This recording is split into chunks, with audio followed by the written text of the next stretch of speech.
Welcome back to another episode of Stand on Guard. I'm your host, David Crayden. It's my real pleasure this morning to have Greg Wycliffe on board. He is a real advocate for free speech. As you know, this show and this station and this person is. We were just dying to talk about this because so many people don't know about Bill C63 and about the Online Harms Act and what it means for not just the media, but for you and I as ordinary Canadians or as journalists or whatever we do. It's going to mean we can't say what we think anymore. So I'm going to bring Greg on the show. And good morning, Greg. So nice to have you here.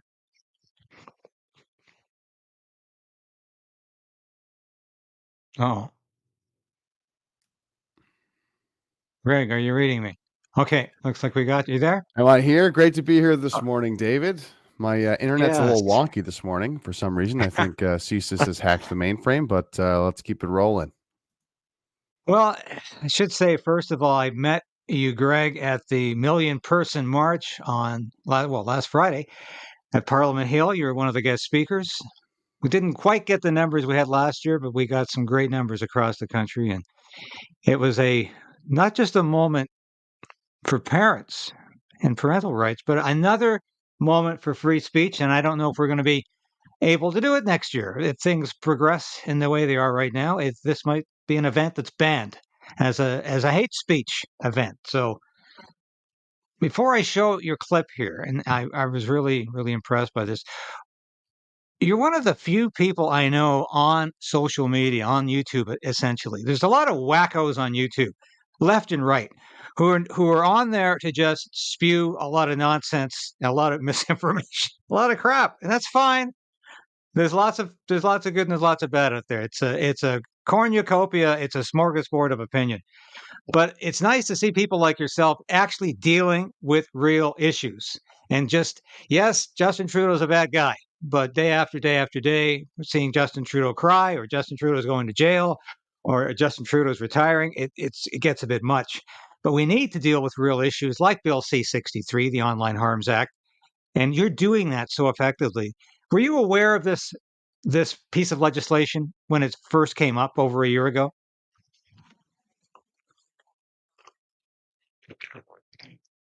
Uh-oh.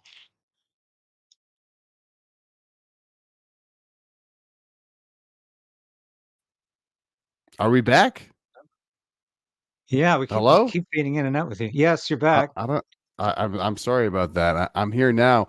Yeah, you were talking about the real issues. I've been following politics for a number of years now, and I feel like there's a disconnect between people's frustration and actual success, actual sort of accomplishments, actual sort of getting stuff done, wins for our side. Ever since I've been following this, I've just seen a lot of cop outs. I've seen a lot of cope. I've seen a lot of us slowly sliding further and further to the left into more globalist nonsense. So that's why I've started sayfreespeech.ca to try and circumvent that and give people something that will actually give them a return on their investment in the form of meaningful content and propaganda and a network that will focus on one singular issue where we will actually get a win and actually get results. Because I've just seen us so scattered, spread out, very thin,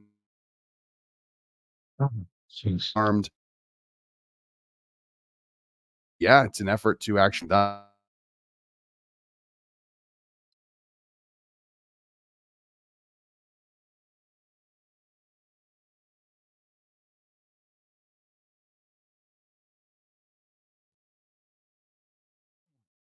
Here we're having some technical problems, folks. Sorry about that.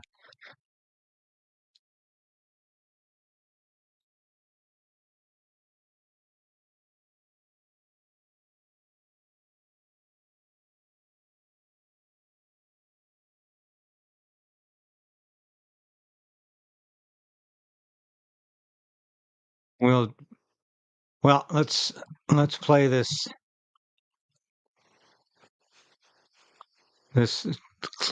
clip from last night. Let's play this clip from last night. Hopefully, Greg will join us in a few minutes. My apologies. Can you believe this? Is Justin Trudeau really a 10-year-old girl trapped in a man's body?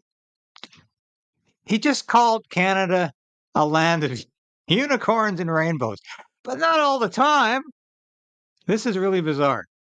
So I think we've got Greg back, but it looks Greg, you're back with us now. Yeah, can you hear me? I'm trying to figure my Yeah, internet out here. I usually don't have this this is problem. this is the Gosh. challenges. I hate to use that word because Justin Trudeau monopolizes it, but these are the things that, of course, live television had to deal with in the early in the early days. So it's all happening again with YouTube, but it's fun. So when things happen, we have to improvise.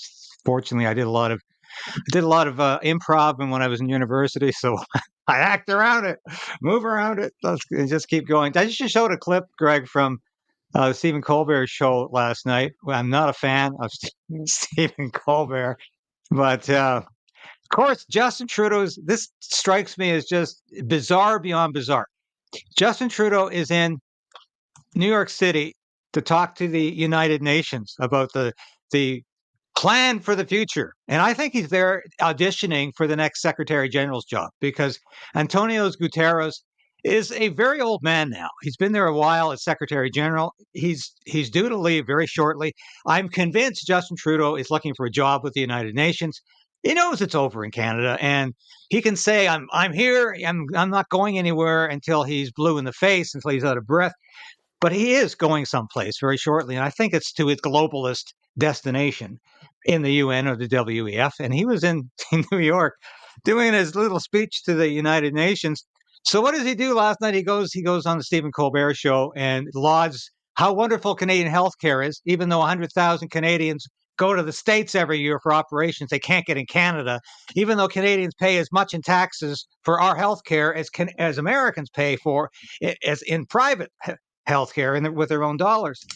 So it's a bit of a farce, but of course, Justin Trudeau is on there and he describes Canada as a land of unicorns and rainbows. And I thought, is there a 10-year-old girl in Justin Trudeau trying to get out, trying to escape? this, this man is so delusional. And there's a non-confidence vote tomorrow in the House of Commons. And he's on the Stephen Colbert show, totally oblivious to all this, knowing he's got the NDP and the Bloc in his pocket, but still just so carefree as usual, and just so incredibly uncaring about everything except his own ego. And did you have a chance to watch any of that last night, Greg? I saw just parts of the clip right now. I usually try not to watch that stuff because I have enough holes in my drywall already. But you see, this clips like this really show us what a precarious situation we're in. It's we have this guy claiming to speak for us, claiming to be able to define what it means to be Canadian, and it's total horseshit, of course. But the thing is this guy's popular. And people need to respect that. Justin Trudeau is very popular. He has this sort of, globalist all-star aura to him. And we all get on shows like Stephen Colbert. Being popular, being on Stephen Colbert, this is huge. This is hugely important and very valuable to somebody who wants to be a leader or wants to be a prime minister or just a politician. Okay. And a lot of people, and I say this because a lot of people are really caught up in the fear and the anger. And it makes sense to be angry and to be fearful that this guy is, gallivanting around and speaking for all of us, as he has clearly caused so many problems that we're experiencing now in Canada. And he gets to go on Stephen Colbert and act like everything is hunky dory and do all of this, speak all this nonsense. We're in a precarious situation, and I encourage people to realize, sure, get angry, but what's the next step after that? Are you going to let this Laurentian elite just kind of roam around and tell the world what it means to be Canadian? I hope not. I mean, I would say the biggest lie he told in that whole thing was that Pierre Poilievre is like our Trump. Are you kidding me? Are you kidding me? These two things are not comparable whatsoever. Donald Trump started the MAGA movement, Make America Great Again. It was oozing with nationalism. It was oozing with American pride, and it was anti-immigration. It was about building a wall. Okay. It was overtly right wing. It was overtly, I would say pro-white old stock Americans. We don't get anything of the sort, anything at all of the sort with Pierre Poilievre. Maybe he occasionally calls out a journalist here and there, but that is not nearly the same as what Donald Trump did with fake news and popularizing this idea that the mainstream media, that this entire institution is against the people. He did not do that. Did you hear any of that? Am I connected still? You're perfectly. Yeah, no, you're coming through. This is the longest we've heard you all morning. But so just one comment though. But one comment before we get going here, and this kind of comes back to what I'm doing with Save Free Speech, which is to encourage Canadians that you guys have power. You have the ability to change something about this, and it's not through sitting on the couch and watching Pierre Poilievre, spoon feed you these pitiful sort of talking points that sort of go in the direction that we want. Okay, like this is such an insult to see do something, and I'm sure Pierre Poilievre will say some nice.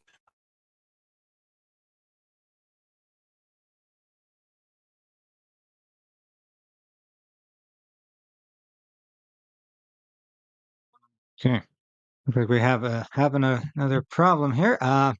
We'll get back to Greg in a second here. I want to show you Greg's clip. Probably a good time to do that. Oh, looks like we're back. I'm back. Okay, yeah, off there. Just one. Okay, good. Yeah, boy, this internet. It's never. If you're not being suppressed by YouTube, you're having problems with the internet. happens all the time. But want to show your clip here while we have a chance. This might be a good opportunity to do it right now. Freedom of speech is being debated right now in the House of Commons in Canada. They're debating Bill C63, the Online Harms Act, and barely any MPs showed up for this. Those who don't know, under Bill C63, you can get life imprisonment for attending a protest. You can go to jail for intensely disliking or detesting somebody. You could go on house arrest if someone fears that you might post something hateful in the future. That's not even everything in there, but it would clearly be the end of free speech in Canada. So far in the debate today, an NDP MP said anyone who opposes this bill is far right. And of course, everyone is focusing on the Trojan horse of this bill, which is it's going to protect kids online. Worst of all is this Conservative Party is actually giving a lot of oxygen to this Trojan horse. They say we have our own bill that are going to protect kids online. We don't need this bill. This attempt to defend free speech by the Conservative Party is absolutely pathetic. They need to be stronger. The Conservatives couldn't even push back against Bill C18, which is why you can't even get news on certain social media platforms anymore. This is why I started SaveFreeSpeech.ca, so we can all collectively push back against Bill C63. Go to SaveFreeSpeech.ca. Yeah. Go to SaveFreeSpeech.ca. That's right. I agree with that guy. Yeah. I like that guy. That is a fantastic clip because I think it's concise as well as being comprehensive of why this is a bad bill. And I was literally waiting for this bill to come to pass because I knew it was coming. It was first introduced in a completely different context and name just before the end of the last parliamentary session. It died with the last parliamentary session in 2014? No. 20. Well, the most recent one was 2021. 20. Yeah, I'm thinking 2021 when it died in 2021. And David Lametti, who was then Attorney General, was it going to introduce this in June? Parliament ended, and we had the election that September. So it died. The bill died. It did not emphasize hate speech. It emphasized disinformation. And in the interim, in those 3 years, the Liberal Party put a study group together. They went out and they said, how can we sell this to Canadians in a way that it doesn't sound like blatant censorship, which of course what it is, and as a blatant attack on free speech. And they said, hey, we'll make it about harming children. We'll call it the Online Harms Bill. So I went to the news conference when they introduced this bill with Attorney General then now Arif Virani, who was there. And I said, what are they going to do? So we've got all these women and kids at the front of the room, and this bill is all about helping us save the children, save women from revenge porn, save kids from child pornography. And I said, but don't we already have laws in the books about this? Yes, of course we do. It was Exactly. a huge camouflage operation to say this bill is about shutting you up. And they hid all, of course, all of the bad components of it, including the thought speech component, which you've really got to dig to find. But there it is: house arrest with a shackled to your to your chair if your neighbor thinks you might be committing thought crimes, and of course, life in prison for hate speech. All these things you mentioned in that clip, fantastic, because people need to know this is not a game. This is life or death. If you think it's bad in the United Kingdom, where we've got that nutcake, that pinhead of a prime minister, Herr Keir Starmer, locking people up for 3 years because he doesn't like what they're writing on the internet, it's going to get worse in Canada. This bill is the absolute worst piece of anti-free speech legislation in the democratic world. I think it's as bad as anything that exists in, say, China or Albania, are the worst examples of totalitarianism in history.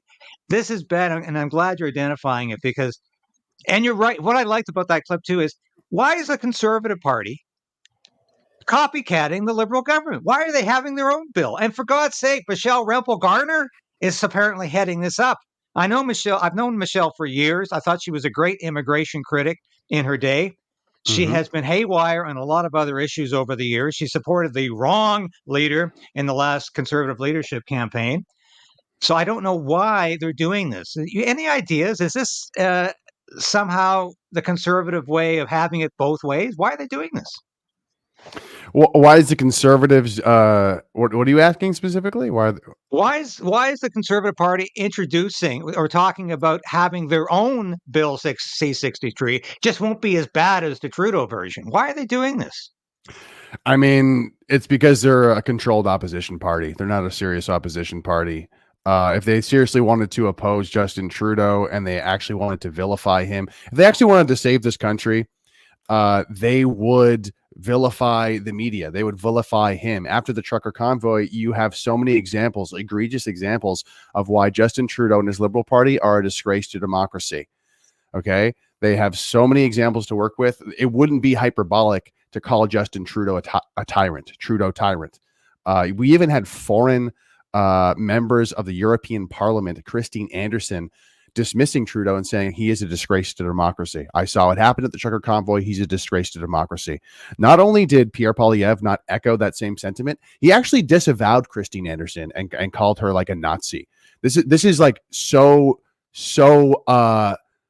demonstrative of this Conservative Party and how weak they are. And people always like to cope. They like to cope. They like to try and like move things around and say the Conservative Party isn't that bad. The Conservative Party passed Bill C4, which essentially it's like one of the most anti-conservative things you could imagine, where it validates this idea of gender affirming care, which is essentially sex changes for children. You know, that's just one example, but there's so many things that this Conservative Party has let slip by. And specifically, we can talk about Bill C63 and how this is like a poor, terrible, awful negotiation tactic to try and push back against this piece of legislation. You know, if they were calling it, hey, Trudeau's a tyrant, if they were popularizing this since 2022 after the trucker convoy, sure, the media would be attacking them. But guess what? We would have that sort of Trumpian rise of Canadians who are like, yeah, the media sucks. Fake news. I agree with Poilievre. Trudeau is a tyrant, along with all these corrupt people in the media. We would be having that excitement. Then he would be like Trump, but he's not like Trump. He's a slave to the media. The Conservative Party are slaves to the media. Ask their supporters. Ask them, why can't Pierre Poilievre just say there's a man and a woman? Why can't Pierre Poilievre be more aggressive against mass immigration? Why can't Pierre Poilievre speak up for the political prisoners and all the terrible things that have happened in this country since the convoy? We have political prisoners here, and he doesn't talk about it. And then you hear it from the supporters, oh, well, the media is going to call us a name. The media already calls us names all the time. So he might as well at least fight for this country, but yet he doesn't. And if you change your perspective on maybe instead of the Conservative Party doing everything they can to try and fight back against Trudeau. Maybe the Conservative Party, imagine this, maybe they are controlled opposition and they're doing everything they can to make sure you, a concerned Canadian, is sitting on the couch. If you think of it from that perspective, everything starts to make way more sense. Because if they were actually trying to oppose Bill C63, they would say this is the end of free speech. This guy is a tyrant. Throw this bill out. He's already ruined our internet with Bill C18. So throw out Bill C63, and we are going to repeal Bill C18 and Bill C11. That would be opposition. That's how you negotiate. You ask for way more than what you want. But instead, Michelle Rempel is validating the entire Trojan horse premise of Bill C63 that we're going to protect kids online. And they're saying, no, actually, we have a better bill. We have a better bill, actually, that's actually going to protect kids online. You have just validated the false, misleading, dishonest, liberal moral framework of this bill. So you're basically like helping them. You're basically giving oxygen to the perspective where they're coming from. You're not addressing attention that this would be the end of free speech. This would be the end of our First Amendment in Canada. That is so hugely like detrimental. Like that's not even a big enough word for how consequential this bill is. And they're not even talking about it. And it's very, very creepy because I was talking about the debate that was happening yesterday on Bill C63. I did not see many conservatives whatsoever talking about it. This would be the end of free speech, the end of our, like, objectively, of our First Amendment, and no one's talking about it. This is part of the reason why I started Bill's SaveFreeSpeech.ca, because I saw the same thing happen with Bill C18 and Bill C11. We saw these bills coming up. We could see them for months and months and months ahead of time. And then the Conservative Party only decides to make noise about it, like with their big platforms and big influencers that they work with. They only did it 10 business days before it passes into law. It's too fucking late at that point. And I'm so tired of that because, as you said, they have this nice, beautiful Trojan horse for Bill C63. Who's talking about this in the proper framework that is the end of our free speech in this country? None of them. And as more time passes and we don't start to build that argument and make noise about that, then the prevailing narrative of this bill is that it's going to protect kids online, and it has nothing to do with free speech. It's excellent point. Yeah. You didn't hear a real outburst from Poilievre until the cost of the bureaucracy associated with this came out. Then suddenly it was an economic issue, and my God, tens of millions of dollars to support the bureaucracy. That's unacceptable. Prior to that, I heard Poilievre say once he thought this was an Orwellian bill. He was standing before the Canada Strong and Free conference here in Ottawa, and he made a reference to the fact that Justin Trudeau obviously read 1984 and thought it was a path, or a way to achieve power rather than a warning. That's the only time I've heard Poilievre be explicit about this bill as being the end of free speech in Canada. You're quite right about that.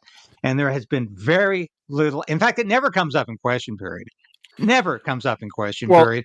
And to me, this is the most odious piece of legislation in front of Canada right now. It's the most dangerous. It's going to mean the end of free speech. And with the end of free speech comes the end of democracy, whatever is left of democracy in Canada. So I'm with you. The Conservatives have not done their job as an opposition party with this. You're probably angering some of my viewers who are always in the bag for Poilievre, but I'm not in the bag for any political party because I don't trust them ultimately to do the right thing. And we have to keep pushing from the right if we expect them to make the right decisions. If we just acquiesce and say, we trust you, I'm afraid we're going to be very disappointed.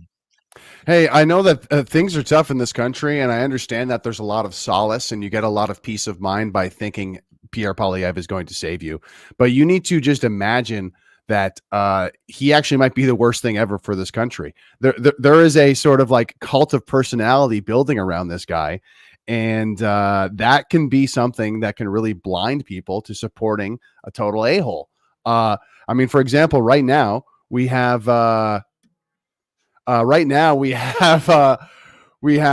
sorry, an alarm just started going off somewhere. It's very distracting. Sorry, just give me one quick second. I can't even think straight. 1 sec. Live. This is live television, folks. This is this is live TV. There we go. Sorry, I'm back. I'm back. All right. So, the reason why Pierre Poilievre could be like, he treats Canada like a globalist bus stop. Okay. And what I mean by that is, this is the same thing that Justin Trudeau does. He's like, a Canadian is a Canadian is a Canadian. We're a post-national state. Does Pierre Poilievre disagree with that? Have you seen him actually disagree with that? When it comes to international students and foreign workers, he hasn't really prioritized Canadian-born workers over foreign workers. He maybe said a couple things, but he doesn't explicitly do that. And if you see, there's like a lot of campaign photos that you can see on Pierre Poilievre's social media that says, hey, here I am hanging out with a bunch of Halifax people. I love Nova Scotia. And in this photo, it's a room full of East Indian people. And people might get uncomfortable with this, but like, this is a very, very, very important topic. If there's a picture of a whole bunch of East Indians in a room somewhere, and Pierre Poilievre says, man, this is so Halifax. This reminds me so much of Nova Scotia. Why exactly? Because a bunch of East Indians are in Halifax?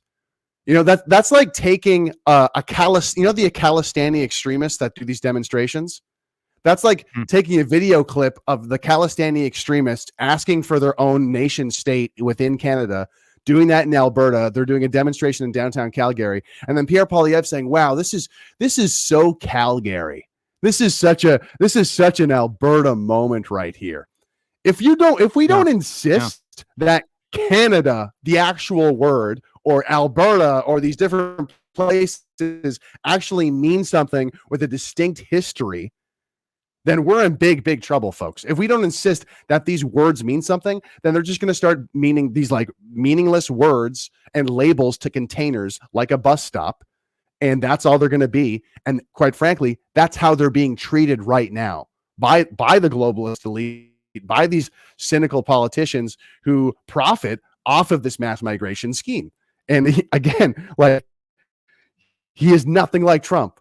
He is nothing like Trump. Trump said, build a wall, Trump prioritized the people in this country. I'm sorry, I don't see Pierre Poilievre doing that. He loves to talk about the price of milk. He loves to talk about the housing crisis. Okay, he likes to talk about the jobs crisis, the crime. All of this relates to mass migration. He doesn't want to talk about mass migration having an effect on the housing crisis. This is such a deceitful lie. And it's insulting to the same degree of the BS that we get fed by Justin Trudeau. And I know but Greg, who else am I going to vote for? Who else am I going to vote for? This is why I'm telling you we're in a precarious situation, because we are not going to save this country from voting. Definitely not. We're letting Justin Trudeau define what it means to be Canadian on Stephen Colbert. And then we're letting this false fake opposition party, Pierre Poilievre, pretend to fight against what is really prevailing to be more and more like tyranny. People need to get off their ass and actually start. Pierre Poilievre will be the next Prime Minister of Canada, and he will be an improvement. There's no question about that. But we have to keep him honest. I'm with you on that. But I certainly don't think it's not going to make a difference to have a Conservative government. There's a lot of good people in the Conservative caucus, and I don't see a lot of them in the Liberal caucus. Whether they have the courage to stand up for their principles and ideals, I don't know. I agree with you. It's dangerous to have a cult of personality around any political leader, Conservative or Liberal. Yeah, another way to think of it is like, we have I've known Pierre Poilievre for over 20 years. I've known him before he even got into politics. Mm-hmm.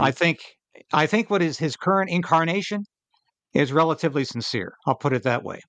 And I think he does have the best interests of Canada at heart. But I'm worried about some of the people he surrounded himself with. And I'm worried that he doesn't have what it takes to carry the ball to the goal line.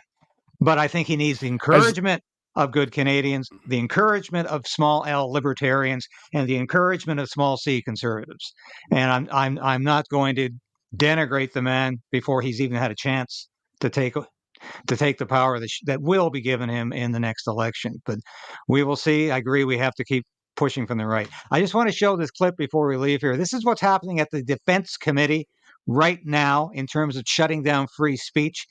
Trudeau has a million ways till Sunday to shut down free speech, and he will find any opportunity. This is chilling to me because they're actually talking about dragging into committee YouTube hosts like you and I, anybody who happens to disagree with with Trudeau's foreign policy. More about that connection of what we're seeing within NATO allies now, of that movement, the far right being specifically linked to very pro-Russian, anti-Ukrainian sentiment. We're seeing it with America. We're seeing it with Hungary a bit now, which is concerning, of course. Could you expand on that in terms of describing that link, why that exists? That's a really good question. There's a variety of links between the far right and the Russian government. The Russian government has engaged in significant disinformation efforts that have been facilitating the far right. Why does the far right find Putin attractive? Part of the far right's endeavor is to delegitimize existing institutions, and they also proto-authoritarian, and so they find Putin's efforts to be helpful, and they find Putin to be a model. That they want to have an authoritarian regime that's far right. They're anti-democratic. Viktor Orban has been at the forefront of this. That Hungary has led the movement on democratic backsliding. He's been fond of talking about illiberal democracy. He's been very fond of using homophobia, anti-Semitism, and other forms of hatred to mobilize support for his regime and to undermine his opponents, and to do that in the neighborhood as well. And that playbook has been imitated by far-right politicians in Europe and North America. It's not an accident these days that trans people are demonized. It's not an accident that anti-Semitism is rising. It's not an accident that Islamophobia is rising. All these things travel together, and Putin's ideology is very, very similar to the ideology by the far-right political movements in the United States, Canada, and Europe. Does NATO have any sort of actual defense to that within its own internal structures? Yes and no, in that they have spent a fair amount of time thinking about disinformation, right? So they have a strategic communications center of excellence in Latvia. They've been talking about disinformation for quite some time, but the problem is, I had a graduate student work on this, that foreign election interference and that stuff depends crucially on domestic allies. So it really depends on the domestic politics of each member of NATO about whether the right-wing parties will fight against the far right or ally with them. And we've seen mixtures of this, one way or the other, and it makes a big difference which side the right-wing parties take on this stuff. Anyway, so the National Defense Committee now is not concerned about whether Canada has a real military or not. It's concerned about hate speech. It has migrated into every committee, and now they're talking, and now NATO is looking to see if you're saying anything improper or hateful. It does not bode well, and I think if we can get back to where we started here, because we're running out of time. But what do you think Bill C63 is going to get through third reading and royal assent before the next election? I think that this would be good for Pierre Poilievre if Bill C63 gets in, because then he gets another reason to say, oh, Trudeau bad, that's why you need to vote for me. So just think of that, folks. This guy is willing to let this bill pass, which would be the end of free speech in Canada, so he can get leverage to try and become the next prime minister. Does that sound like a earnest sort of Canadian loving person? He will dishonestly, let them pass one by the goalie, let himself get scored on the most fundamental right, free speech, just so he can make us cause pain and say that he's going to repeal the bill later on.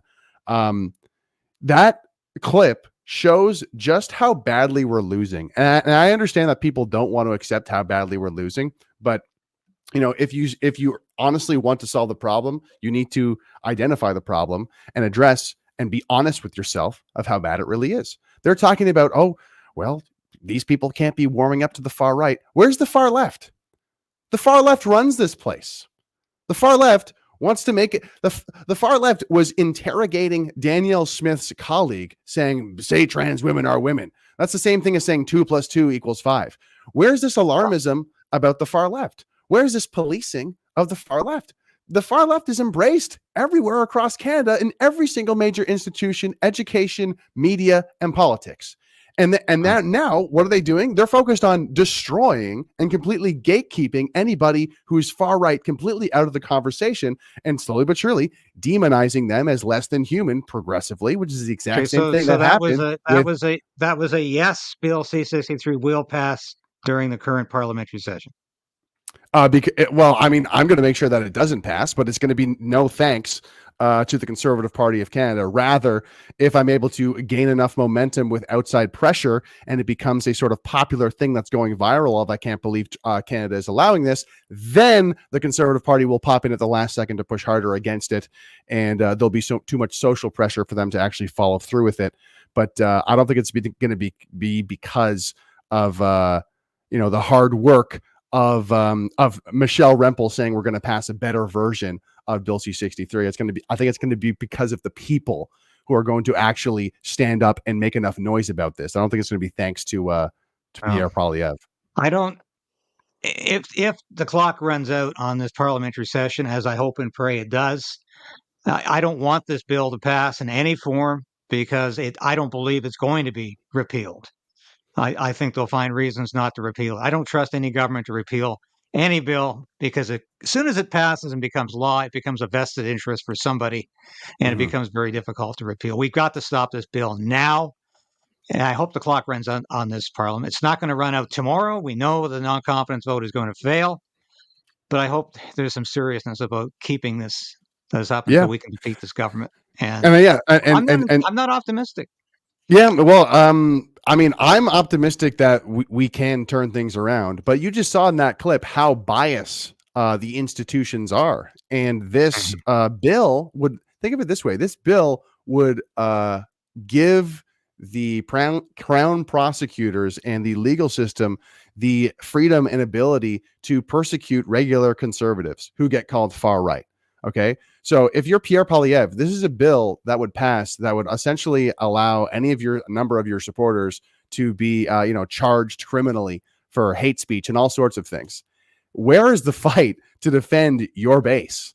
It's sure he's dismissing it casually, but the dire consequences of this would be so extreme, and we know that the bias exists. And I think part of the reason why he's afraid to push back through this lens is because it all connects together back to the convoy. He has to address how biased the mass media is. He has to address how the far right gets demonized in this country. He has to address the political prisoners that came from the trucker convoy, which clearly creates a precedent of how Bill C63 would actually be used. These are things that Pierre Poilievre has not addressed. But with organizations like SaveFreeSpeech.ca and with your help of people pushing this in the right direction and classifying this bill of what it really is, the end of free speech, I think we can apply the pressure to Poilievre to do the right thing. So I think you hit the nail on the head by saying we have to classify this bill as what it is, and it is the end of free speech. I've been saying that since the dawn of this bill a year and a half ago now, and thankfully other people are out there saying that as well. Not enough. But thank you, Greg, for joining me today, and thank you for keeping up the fight. And please, folks, watch SaveFreeSpeech.ca. Have a look at Greg's broadcasts. Support him. Support anybody who wants to stop this government, this Trudeau government, from taking away your basic democratic right to free speech. They've already attacked freedom of assembly. That's what the Freedom Convoy was about. That's what the Emergencies Act was about. They want to take away your free speech. 2/3 of the Trudeau trilogy against free speech. The Trudeau censorship trilogy has passed. We must stop Bill C63 in its tracks before it's too late. Thank you, Greg, for joining me today. Keep up the good fight. And for everybody watching Stand on Guard today, we'll be back again tomorrow with all the news that you need to know.